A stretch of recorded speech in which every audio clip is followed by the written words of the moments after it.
In the heart of Rome, a structure with centuries of grandeur rises. The story of the Sistine Chapel begins here, a masterpiece that transcends mere architecture. Its creation would not only redefine art, but also echo the ambitions of a religious and political institution at the height of its power. The Sistine Chapel's origin is more than just the laying of bricks. It's the birth of a vision that would shape the course of art history for centuries to come.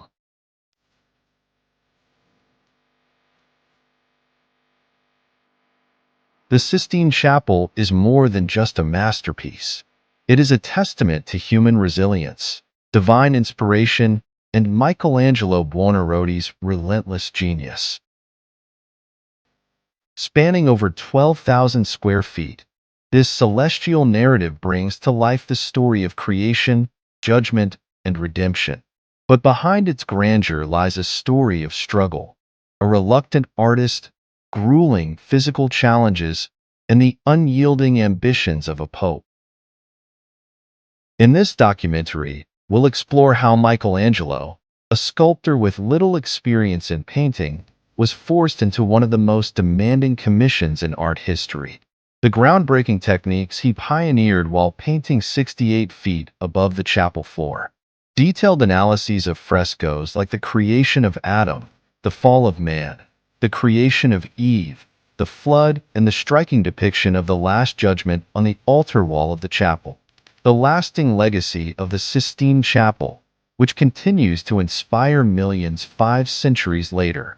This is the story of Michelangelo's Sistine Chapel, a masterpiece forged in struggle, faith, and genius.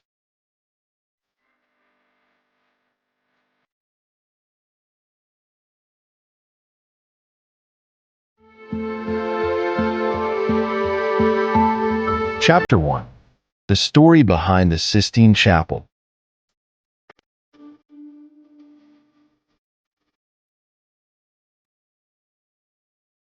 In 1483, Pope Sixtus IV ordered the construction of a chapel that would soon bear his name, the Sistine Chapel. Initially intended as a space for religious worship, the chapel was also designed as a significant part of the papal residence. However, what started as a modest prayer hall would ultimately transform into the center of the Catholic Church's cultural, artistic, and political identity. Its walls were adorned by Renaissance masters like Botticelli and Perugino, showcasing scenes from the lives of Moses and Christ. But by 1503, a new pope had risen to power, Julius II, famously known as the Warrior Pope. Julius wasn't content with modest designs. He envisioned the ceiling as a celestial narrative that would solidify the Church's divine authority. In 1505, the papacy of Julius II would mark a turning point. The Pope, known for his ambitious patronage of the arts, sought to adorn the Sistine Chapel with grand frescoes that would reflect the Church's supremacy. This project would soon become a symbol of Rome's religious power and artistic magnificence. Julius II would invite an artist, Michelangelo Buonarroti, to undertake the daunting task of bringing these walls to life. This was no ordinary commission. It would demand more than artistic skill. It would require a vision of the divine. Michelangelo, a young sculptor from Florence, was already famous for his sculptures, such as the Pieta and David. Yet, his skills as a painter were largely untested. Despite his reservations, Michelangelo would accept the commission that would thrust him into one of the most challenging and defining artistic endeavors of all time. Michelangelo's journey to artistic prominence began in Florence, where he honed his skills as a sculptor. His Pieta, a masterpiece of marble, immediately captured the attention of art critics and patrons alike, cementing his reputation as a virtuoso. His David, the embodiment of youthful strength and beauty, would further solidify his status. Yet, it was not just his skill in sculpture that set him apart. His understanding of human form and his ability to breathe life into stone would soon be applied to an entirely new medium, the fresco. But it was in the halls of the Vatican that Michelangelo's true test awaited. His previous experience with marble had set him apart, but the Sistine Chapel's frescoes would require him to conquer a new frontier. Vast, curved surfaces, intricate designs, and a theological narrative unlike anything he had ever painted before. His transition from sculptor to fresco artist would define his legacy, but not without its share of struggles and moments of doubt. As Michelangelo said after getting the commission of the chapel in 1508, "I am not a painter. My hands were made for marble, not plaster." Yet Julius II, known for his stubbornness, refused to relent. Michelangelo had no choice but to accept. The Sistine Chapel itself was designed to serve a dual purpose. On one hand, it was to be a sacred space for religious ceremonies and papal functions. On the other, it was meant to be a visual spectacle, a testament to the might of the Church. Architecturally, the chapel was rather modest compared to the grand churches of the time. Measuring approximately 131 feet long, 43 feet wide, and 68 feet high, its proportions were unremarkable. However, it was the ceiling that would soon capture the world's imagination. Michelangelo's task was monumental, not just because of the artistic complexity of the ceiling, but also because of the structural challenges it presented. The sheer size and curvature of the ceiling made it a formidable project. Furthermore, the fresco technique was notoriously difficult, requiring meticulous preparation and a deep understanding of light, color, and perspective. Michelangelo would have to climb scaffolding and work in awkward positions, sometimes enduring physical strain. But the stakes were high, as the frescoes would serve as a lasting testament to the power and glory of the Church.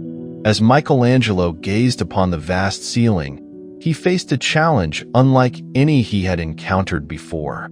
The canvas above him was an ocean of possibility, an uncharted space that would soon be filled with biblical scenes, divine figures, and celestial drama. The Sistine Chapel was about to be reborn, and Michelangelo was to be the artist who would breathe life into its walls.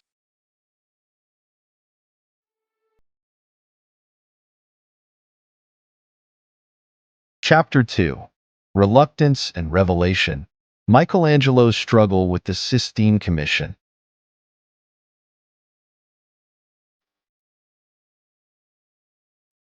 Michelangelo Buonarroti, renowned for his extraordinary mastery of marble, had never considered himself a painter. His heart and soul belonged to sculpture. From a young age, Michelangelo was known for his passion and skill in chiseling stone into lifelike figures. The very idea of painting, let alone undertaking an immense fresco project, was met with resistance. However, in 1508, Pope Julius II would make a call that would forever alter the course of art history. Pope Julius II, driven by his vision for the Sistine Chapel and his ambition to make Rome the epicenter of the Renaissance, sought out Michelangelo to work on the ceiling. The papacy, at the time, was engaged in a fierce competition with other city-states of Italy, each vying for political and artistic supremacy. Julius II understood that the Sistine Chapel could not only be a place of worship, but also a symbol of the Church's grandeur and spiritual power. Michelangelo's initial reaction to the offer was not one of excitement, but one of reluctance and skepticism. The renowned sculptor was hesitant to leave the comfort of his medium, stone. He had already built a reputation with masterpieces such as the Pietà, a delicate rendering of the Virgin Mary holding the body of Christ, and the monumental David, a symbol of strength and youthful beauty. Yet, despite his mastery in the three-dimensional form, Michelangelo was unprepared for the demands of painting on a massive curved ceiling. At first, Michelangelo viewed the task as a step backward in his career. He was a sculptor, and his work had already transcended the limits of the craft. The commission to paint the Sistine Chapel ceiling felt like a demotion, a move away from the artistry of sculpture into the unfamiliar realm of fresco painting. The idea of spending years working on a vast ceiling, far removed from the polished perfection of marble, was daunting. Michelangelo's inner conflict was profound. His resistance to the commission was rooted in both personal and professional fear. He worried about his artistic reputation. Would painting a ceiling diminish his stature as one of the greatest sculptors of his time? And then, there was the looming challenge of painting on a curved, elevated surface. Unlike sculpting, where the artist could manipulate the medium directly and control the perspective, fresco painting required an understanding of light, space, and proportion on a scale that Michelangelo had never encountered. But perhaps the greatest challenge for Michelangelo was emotional. The notion of painting, a discipline he viewed as inferior to sculpture, conflicted with his deep passion for creating timeless, three-dimensional forms. His decision to accept the commission would mark a departure from the known, pushing him into a realm where uncertainty and risk reigned. In his letters, Michelangelo poured out his frustrations, revealing a man torn between duty, personal fear, and the weight of a commission that he neither sought nor embraced. Michelangelo's hesitations, however, were not the only pressure he faced. The papal demands were relentless. Pope Julius II was not a patient man, and he sought swift results. Time was not on Michelangelo's side, for the pressure of finishing the chapel's ceiling was mounting. The Vatican's political environment, coupled with the intense ambition of Julius II, meant that Michelangelo was faced with more than just artistic challenges. He was thrust into a web of political expectations, deadlines, and financial constraints. Despite these fears, Michelangelo pushed forward, ultimately agreeing to take on the task that would become one of the most defining achievements in art history. While Michelangelo was known for his solitary nature and his preference for working alone, the Sistine Chapel project required him to build a team. He had to rely on assistants and collaborators, many of whom were skilled painters themselves. But Michelangelo's leadership style was unorthodox. He demanded perfection, but he was also known to have a deep mistrust of others, especially when it came to his vision. He would often oversee their work closely, reworking and refining their contributions to align with his own meticulous standards.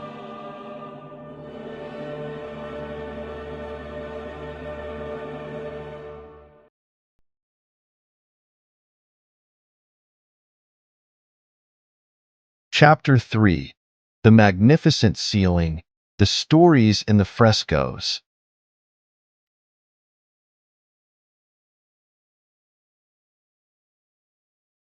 Michelangelo's monumental frescoes on the ceiling of the Sistine Chapel stand as one of the most celebrated masterpieces in the history of art. The intricate details, the grand scale, and the profound symbolism of the work have cemented his legacy as one of the greatest artists of all time.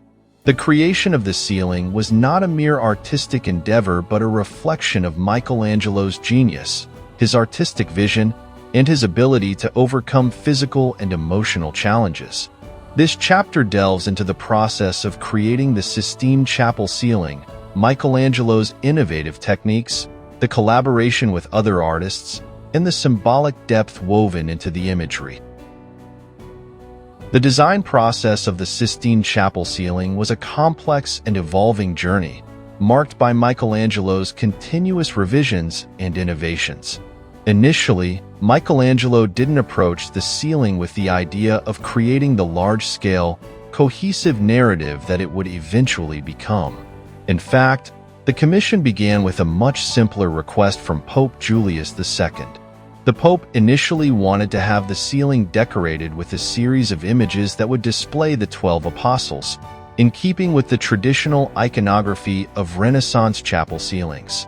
However, Michelangelo, known for his boldness and independent spirit, rejected this conventional approach and instead pushed the boundaries of what was considered possible.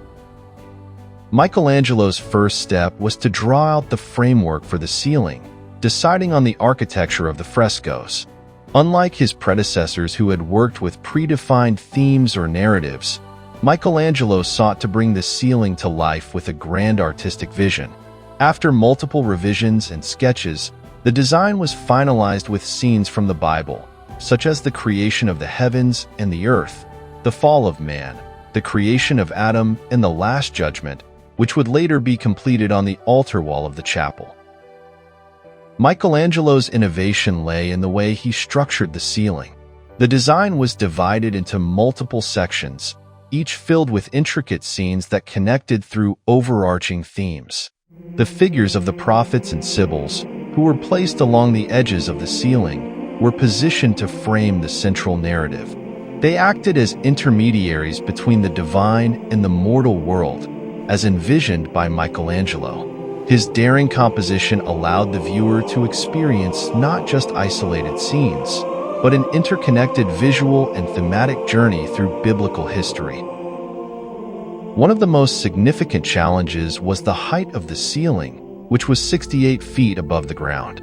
This required the construction of a specialized scaffold to allow Michelangelo to work comfortably. The scaffold itself was a unique design, supported by the chapel's walls and allowing Michelangelo to move freely across the surface of the ceiling. The process of painting while lying on his back, staring up at the frescoes for hours on end, resulted in physical strain. Michelangelo began suffering from various health issues, including eye problems, neck and back pain, and a general sense of exhaustion. His later letters reveal his frustrations with the physical toll the work was taking on him, and he frequently complained of the difficulties caused by the awkward working position. The mechanical challenges were compounded by the technology of the time. Michelangelo had to rely on traditional fresco techniques where pigments were applied to wet plaster, a method that required impeccable timing.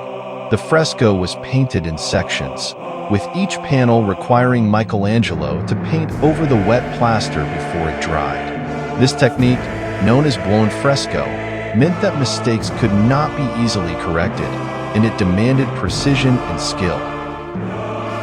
Despite these challenges, Michelangelo's ability to overcome the difficulties and create such an expansive and intricate work remains a testament to his genius.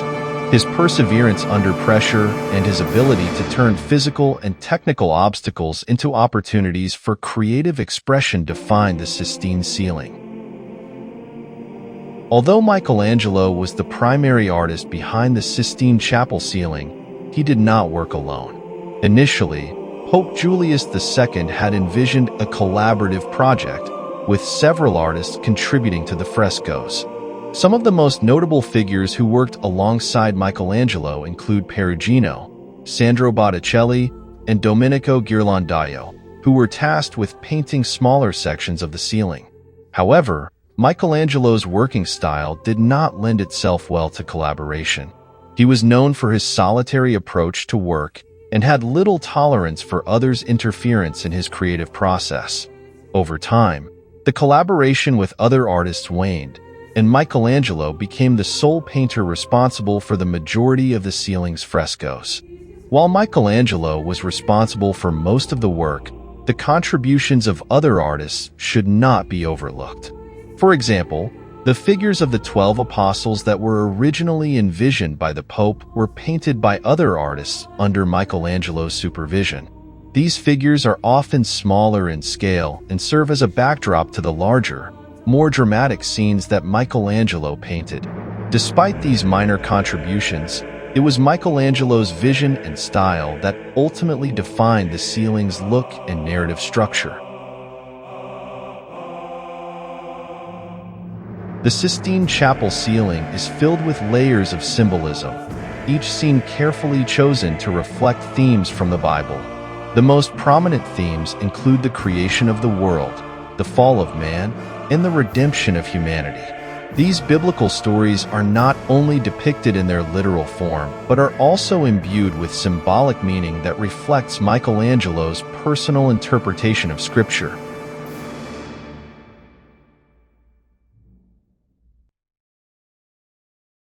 The creation of Adam.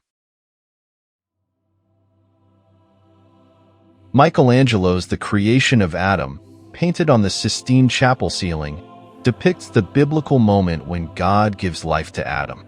At the heart of this fresco is the powerful, almost touching gesture between God and Adam. God, a dynamic, muscular figure, stretches out his hand, filled with divine energy.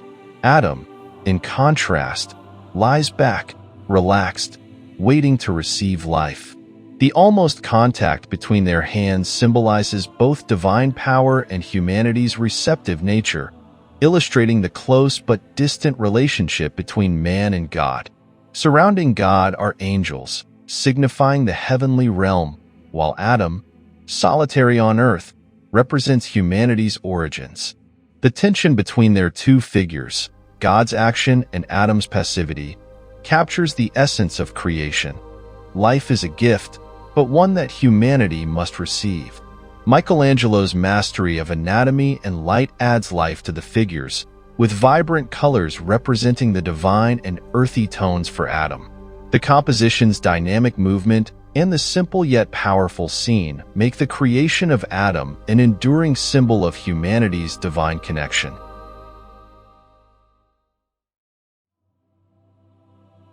The Last Judgment. Michelangelo's The Last Judgment, painted on the altar wall of the Sistine Chapel, presents a dramatic vision of the final judgment day. Christ, as the central figure, rises in glory, surrounded by saints, angels, and the damned, with the fate of humanity at the forefront. At the top, Christ raises his right hand to condemn the wicked, while his left hand offers salvation to the righteous. The powerful, muscular form of Christ radiates divine authority and judgment. The angels above blow trumpets, heralding the end of time, as the dead rise from their graves, awaiting their fate. The scene is filled with contrasts. The saved ascend to heaven in peaceful serenity, while the damned are dragged down to hell in chaos and suffering. This stark division between the blessed and the damned reflects the ultimate separation of good and evil. Michelangelo's use of vivid color, dramatic movement, and intricate detail creates a powerful narrative, showcasing the tension between divine mercy and judgment. The Last Judgment is a timeless portrayal of the consequences of human actions, emphasizing the themes of sin, redemption, and the finality of divine justice. The Flood. Michelangelo's The Flood, located on the ceiling of the Sistine Chapel, powerfully depicts the moment when Noah's Ark is overwhelmed by the deluge sent by God to cleanse the earth. This fresco is part of Michelangelo's larger narrative of biblical stories, illustrating the wrath of God and the fate of humanity. In the scene, we see the earth submerged under vast waters, with Noah and his family aboard the ark. The chaos of the flood is evident as human figures struggle against the violent waves, reaching out in desperation for salvation. Some are depicted drowning, while others are desperately trying to climb onto the ark, showcasing the severity of God's judgment. At the center, Noah's Ark remains a symbol of divine mercy and protection amidst the catastrophic flood, offering a chance of survival to the righteous.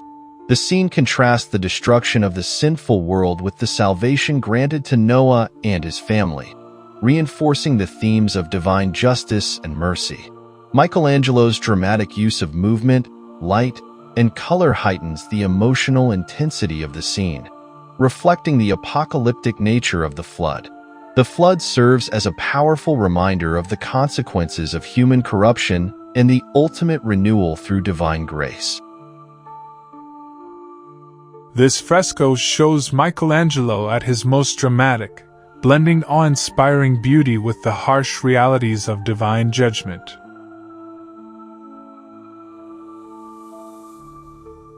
The creation of Eve. Michelangelo's The Creation of Eve, located on the Sistine Chapel ceiling, portrays the moment when God creates Eve from the rib of Adam. This scene, though subtle compared to others, carries deep significance in the biblical narrative of creation. In the fresco, God reaches out with a hand of power and grace, giving life to Eve. Unlike the dynamic and forceful gestures in other creation scenes, Eve's creation is more serene and gentle. Eve is shown lying on a cloud, her body in a relaxed, passive state, contrasting with Adam's active posture in the creation of Adam. This artwork highlights the completeness of God's creation, as Eve's arrival signifies the perfection of humanity. The relationship between Adam and Eve, as the first humans, is central to Christian teachings of creation and the relationship between man and woman. Michelangelo's careful attention to anatomy and serene composition makes this scene both a powerful and tender depiction of divine creation. It emphasizes harmony, the interconnection of humanity, and the role of both man and woman in the divine plan. The separation of light and darkness. Michelangelo's The Separation of Light and Darkness, found on the Sistine Chapel ceiling, depicts one of the first acts of creation, God separating light from darkness. This scene represents the very beginning of the universe, setting the stage for the creation of all things. In this fresco, God is shown in a dynamic posture, forcefully separating light from the surrounding darkness. The contrast between the bright, radiant light and the deep, encompassing darkness illustrates the establishment of order from chaos, a central theme in many creation stories. Michelangelo's use of dramatic movement and powerful gestures reflects God's immense power in shaping the world. The division of light and darkness is not just physical, but symbolic, representing the beginning of time, space, and the creation of balance in the universe. This scene is a stunning visual representation of divine authority, where chaos is transformed into a harmonious creation. The clear contrast of light and dark symbolizes the emergence of order and life from the void, encapsulating the very essence of creation itself. Prophets and Sibyls. Michelangelo's Prophets and Sibyls frescoes in the Sistine Chapel blend the Old Testament prophets with pagan seers, creating a powerful visual connection between different traditions. The prophets are depicted with intense emotion and strength, their muscular bodies twisting as they hold scrolls, symbolizing the burden of divine prophecy. Figures like Isaiah and Jeremiah express deep contemplation and anticipation of Christ's coming. The Sibyls, inspired by classical mythology, represent women with prophetic powers, foretelling Christ's arrival. They are shown in dynamic, dramatic poses, their expressions filled with spiritual insight. Together, these figures highlight the unity of divine revelation across cultures, pointing toward the fulfillment of God's plan for all of humanity. Michelangelo's depiction merges beauty with divine purpose, emphasizing the shared prophetic vision of salvation. Each figure, scene, and symbol in the Sistine Chapel ceiling was carefully selected and painted with a deep understanding of both biblical tradition and personal interpretation. Michelangelo's vision was not just to tell a story, but to imbue each scene with layers of meaning that would resonate with the viewer on multiple levels.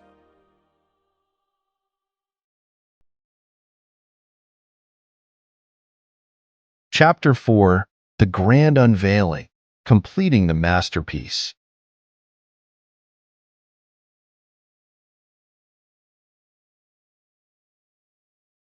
The creation of the Sistine Chapel ceiling, lasting from 1508 until 1512, remains one of the most monumental artistic achievements of the Renaissance, symbolizing Michelangelo's unparalleled genius and determination. After 4 long years of painstaking labor, the completion of this extraordinary fresco cycle marked not only the fulfillment of Michelangelo's vision, but also a profound transformation in the artistic and cultural landscape of Italy and the broader Christian world. The painstaking effort required by Michelangelo's task cannot be overstated. His physical and mental struggles, combined with the emotional isolation of working in the dimly lit, lofty expanse of the Sistine Chapel, meant that he lived a grueling life for the duration of the project. Working long hours, he painted while perched on scaffolding, and the ceiling's high position meant that even simple strokes required precision and constant movement of the body in contorted positions. The physical demands took a toll on him, manifesting as constant neck and back pain, as well as eye strain from looking up for hours on end. Yet, despite these obstacles, Michelangelo's resolve to complete the Sistine Chapel ceiling never wavered. As the final figures, frescoed scenes, and intricate detailing filled the chapel's vast ceiling, Michelangelo's work slowly began to reveal itself as one of the most ambitious artistic undertakings ever seen. His innovative use of color, depth, and perspective to tell the biblical stories with unparalleled intensity was a feat not just of skill, but of sheer willpower. The most famous scenes, the creation of Adam, the Last Judgment, the Flood, each embodied his unparalleled mastery of human anatomy, capturing both the divine and the human essence. But it wasn't simply the technical mastery that astonished those who saw the completed work. It was the way Michelangelo infused the frescoes with an emotional intensity that resonated with the very core of Christian theology. Through his use of vivid imagery and dramatic poses, Michelangelo presented biblical themes not as distant, ethereal events, but as human struggles, full of passion, tension, and divine drama. The figures that seemed to move and breathe above the congregation offered a direct connection between the sacred and the mortal. The Sistine Chapel wasn't just a space for religious ritual. It was an arena for the intersection of human suffering, divine grace, and artistic brilliance. The completion of the Sistine Chapel marked the culmination of a period of immense personal and professional transformation for Michelangelo. Having endured immense physical, emotional, and psychological challenges during the creation of the chapel, he finally stood before the grand revelation of his work, knowing that he had pushed not only the limits of artistic expression, but also his own personal limitations. The Sistine Chapel wasn't simply the completion of a commission. It was the apotheosis of his own artistic journey. If the people knew how hard I worked, they wouldn't marvel at its beauty. The Sistine Chapel's unveiling sent ripples of awe throughout the Christian world. It is often said that when Pope Julius II first viewed the completed ceiling in 1512, he was rendered speechless, unable to grasp the sheer magnitude of the achievement before him. The Pope's approval was not just a matter of personal satisfaction. His reaction represented a collective acknowledgement of Michelangelo's ability to channel divine creativity into his work. Pope Julius's original commission, though born out of a desire to enhance the chapel's aesthetic appeal, transformed into an unparalleled artistic statement that immortalized both the patron and the artist. As the Sistine Chapel ceiling became visible to the public, its impact was felt across Italy and the entire Christian world. The frescoes drew religious pilgrims, artists, and intellectuals to Rome, where they marveled at the intricate storytelling and the grandeur of the project. It was not merely a work of art. It became a focal point of spiritual reflection, a visual articulation of biblical stories that reached the soul of the viewer.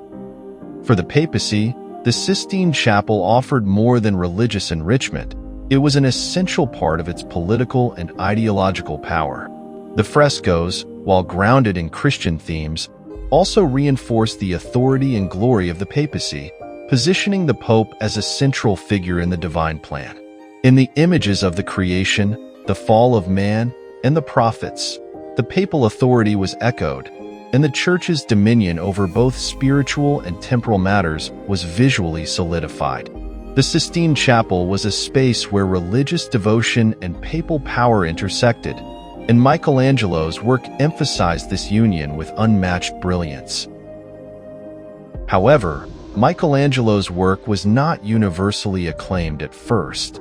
Some critics, including the famed artist and scholar Raphael, took issue with his unconventional approach, including the exaggerated muscularity of his figures.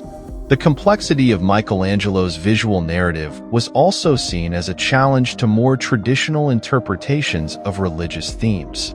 Despite these early criticisms, the Sistine Chapel soon became a touchstone for future generations of artists, influencing the development of art throughout the Renaissance and beyond.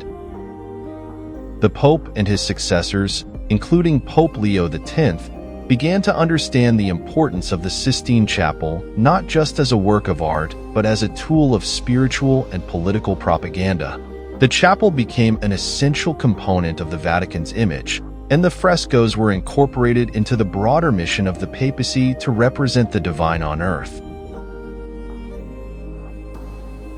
Michelangelo's work was not just praised by the elite of the time, but also by the general public, who viewed the Sistine Chapel as a remarkable testament to divine glory. Visitors from all over Europe came to witness the frescoes in person, and the chapel became a pilgrimage site. The awe that the public felt when gazing up at Michelangelo's monumental figures was palpable. For the masses, the Sistine Chapel was not just a grand artwork. It was a visual experience that brought the Bible to life in ways never seen before. The emotional and theological depth that Michelangelo infused into his frescoes reached beyond the intellectual elite. The themes of creation, sin, redemption, and divine justice resonated with the public, drawing them into the celestial drama unfolding on the chapel's ceiling. The grandeur of the Sistine Chapel's visuals encouraged awe and reverence, transforming the very nature of religious experience. People didn't just attend Mass in the Sistine Chapel. They experienced the divine through Michelangelo's artistic portrayal of the biblical story. As the chapel became more widely known, it cemented Michelangelo's place in history as one of the greatest artists of all time. His artistic innovations, ranging from his use of dramatic lighting and anatomical precision to his groundbreaking approach to space and perspective, were soon emulated by countless artists. Michelangelo's frescoes not only influenced religious art, but also laid the groundwork for the Baroque movement, which would develop in the following centuries.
Thanks